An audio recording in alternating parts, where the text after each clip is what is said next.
നമസ്കാരം. ത്രിമൂർത്തികളിൽ സംഹാരത്തിൻ്റെ ദേവനാണ് സാക്ഷാൽ ഭഗവാൻ മഹാദേവൻ. ക്ഷിപ്രകോപിയാണ്. അതേപോലെ തന്നെ ഭക്തരിൽ പെട്ടെന്ന് കനിയുന്ന ക്ഷിപ്രപ്രസാദിയുമാണ് ഭഗവാൻ മഹാദേവൻ. ഈ മഹാദേവനെ സ്വപ്നത്തിൽ കാണാൻ സാധിച്ചിട്ടുണ്ടോ നിങ്ങൾക്ക്? എങ്കിൽ അതിനപ്പുറം പുണ്യം എന്താണ് വേണ്ടുന്നത്? അപ്പോൾ ഈ ഭഗവാൻ മഹാദേവൻ നമുക്ക് സ്വപ്നദർശനം നൽകുമ്പോൾ അതിലൂടെ നമ്മളെ സൂചിപ്പിക്കുന്ന അല്ലെങ്കിൽ നമുക്ക് കാട്ടിത്തരുന്ന അർത്ഥം എന്താണ് എന്നതറിയാൻ ഏവർക്കും ആഗ്രഹമുണ്ടാകും. അപ്പോൾ ഭഗവാൻ മഹാദേവൻ സ്വപ്നദർശനത്തിൽ വന്നാൽ അതിൻ്റെ അർത്ഥം എന്താണ് എന്നതിനെക്കുറിച്ചാണ് ഇന്നത്തെ വീഡിയോയിലൂടെ നമ്മൾ പറയാനായി പോകുന്നത്.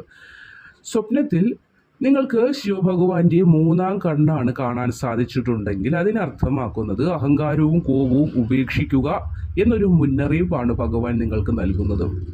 അപ്പോൾ നിങ്ങളിൽ നിറഞ്ഞിരിക്കുന്ന അഹങ്കാരം അല്ലെങ്കിൽ നിങ്ങളിൽ ഇപ്പോൾ നിറഞ്ഞിരിക്കുന്ന കോപം, ഇതിനെ നിങ്ങൾ നിയന്ത്രിക്കണം എന്ന ഒരു മുന്നറിയിപ്പാണ് ഭഗവാന്റെ തൃക്കണ്ണ് നിങ്ങൾക്ക് സ്വപ്നത്തിൽ കാണാൻ സാധിച്ചാൽ അതിലൂടെ അർത്ഥമാക്കുന്നത്. ഇനി ഭഗവാന്റെ തൃശൂലമാണ് നിങ്ങൾക്ക് സ്വപ്നത്തിൽ കാണാൻ സാധിച്ചെങ്കിൽ അതിൽ നിന്ന് നിങ്ങൾക്ക് മനസ്സിലാക്കാൻ കഴിയുന്നത് ഭഗവാന്റെ ഒരു സംരക്ഷണം നിങ്ങൾക്കൊപ്പം എപ്പോഴും ഉണ്ടാകും എന്ന സൂചനയാണ്. ഇനി ധ്യാനഭാവത്തിലിരിക്കുന്ന ഭഗവാൻ ശിവനെയാണ് നിങ്ങൾക്ക് കാണാൻ സാധിച്ചതെങ്കിൽ ഒരു ആത്മപരിശോധന നടത്തേണ്ട സമയമായി നിങ്ങൾക്ക് എന്നതിനെക്കുറിച്ചാണ്. എന്താണ് നിങ്ങൾ ചെയ്തുകൊണ്ടിരിക്കുന്നത്? നിങ്ങൾ മുന്നേ എങ്ങനെയായിരുന്നു? അതിൽ നിന്ന് എന്താണ് ഇപ്പോൾ നിങ്ങൾക്ക് മാറ്റം സംഭവിച്ചിരിക്കുന്നത് എന്ന ഒരു ആത്മപരിശോധനയ്ക്ക് നിങ്ങൾ സ്വയം വിധേയരാകണം എന്നതിനെയാണ് സൂചിപ്പിക്കുന്നത്. ശിവന്റെ തലയിൽ തിളങ്ങുന്ന ചന്ദ്രൻ പ്രകാശിക്കുന്നതാണ് നിങ്ങൾ കണ്ടതെങ്കിൽ രോഗശാന്തിയാണ് നിങ്ങൾക്ക് ഫലമായി പറയുന്നത്. നിലവിൽ എന്തെങ്കിലും രോഗങ്ങളാൽ നിങ്ങൾ വലയുകയാണെങ്കിൽ അതിൽ നിന്ന് ഒരു രോഗമുക്തി നിങ്ങൾക്ക് ലഭിക്കാൻ പോകുന്നു എന്ന സൂചനയാണ് നൽകുന്നത്.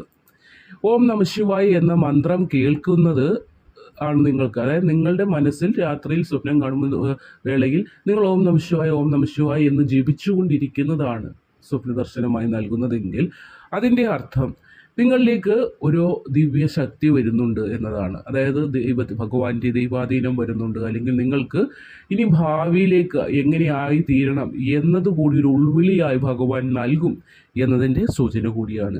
ഇനി ഭഗവാന്റെ വാഹനമായ നന്ദിയെയാണ് നിങ്ങൾക്ക് സ്വപ്നത്തിൽ കാണാൻ സാധിക്കുന്നതെങ്കിൽ നിങ്ങൾ നല്ലൊരു ഭക്തനും വിശ്വസ്തനുമാണ് എന്നതാണ് ഭഗവാൻ സൂചിപ്പിക്കുന്നത്.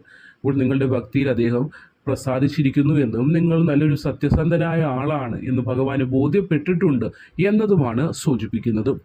അപ്പോൾ അതേപോലെ തന്നെ ശിവഭഗവാൻ ധ്യാനത്തിലിരിക്കുന്നതായിട്ടാണ്, അദ്ദേഹം പ്രാർത്ഥിച്ചുകൊണ്ടിരിക്കുന്നു, ധ്യാനം നിമഗ്നനായിരിക്കുന്നു എന്നതാണ് നിങ്ങൾ സ്വപ്നം കാണുന്നതെങ്കിൽ ഉടൻ തന്നെ നിങ്ങളുടെ ഒരു സ്വപ്നം സാക്ഷാത്കരിക്കപ്പെടും, അല്ലെങ്കിൽ ഉടൻ തന്നെ അതിനുള്ള പാത ഒരുക്കി തരും ഭഗവാൻ എന്നതിനെയാണ് സൂചിപ്പിക്കുന്നത്. ഏവർക്കും പ്രിയങ്കരനായ, ഏവരും പ്രാർത്ഥിക്കുന്ന, ഏവരുടെയും അഭീഷ്ടങ്ങൾ നടത്തി തരുന്ന ദേവനാണ് സാക്ഷാൽ ഭഗവാൻ മഹാദേവൻ.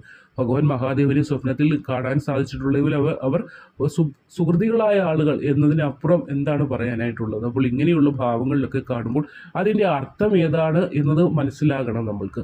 എന്നാൽ മാത്രമേ അതിൽ നിന്ന് എന്താണ് സൂചിപ്പിക്കുന്നത്, അത് ദുഃഖമാണോ സന്തോഷമാണോ എന്നതുകൂടി നമ്മൾക്ക് മനസ്സിലാക്കാൻ സാധിക്കുകയുള്ളൂ. അപ്പോൾ ഈ ഒരു ഭാവത്തിലൊക്കെ നിങ്ങൾക്ക് കാണാൻ സാധിച്ചിട്ടുണ്ടെങ്കിൽ, അല്ലെങ്കിൽ ഇനി നിങ്ങൾക്ക് കാണാൻ ഭഗവാൻ അവസരം ഒരുക്കുകയാണെങ്കിൽ അതിൻ്റെ അർത്ഥം നിങ്ങൾക്ക് മനസ്സിലായിരിക്കാൻ വേണ്ടിയാണ് ഇത് വീഡിയോയിൽ ഉൾപ്പെടുത്തിയത്. അപ്പോൾ രാത്രി ഉറങ്ങുന്ന വേളയിൽ ഭഗവാൻ മഹാദേവനെ പ്രാർത്ഥിക്കുക, ഇഷ്ടദേവതാ വന്ദനം, ഇഷ്ടദേവതയെ പ്രാർത്ഥിക്കുക. അന്നേ ദിവസങ്ങളിൽ ഉണ്ടായ കാര്യങ്ങളൊക്കെ, നല്ലതായാലും ചീത്തയായാലും കാര്യങ്ങളൊക്കെ ഭഗവാനോട് അല്ലെങ്കിൽ ഭഗവതിയോട് പറയുക. നല്ല രീതിയിലുള്ള ഒരു ദിനം ആശംസിക്കുക, പ്രാർത്ഥിക്കുക. എങ്കിൽ മാത്രമേ തുടർന്നുള്ള ദിനങ്ങളിലും പോസിറ്റീവായിട്ടുള്ള ഗുണങ്ങളും ഗുണാനുഭവങ്ങളും ഒക്കെ ഏവരിലേക്കും വന്നെത്തുകയുള്ളൂ. അപ്പോൾ നല്ലൊരു ദിനം ഏവർക്കും ഉണ്ടാകട്ടെ എന്ന് ആശംസിക്കുന്നു.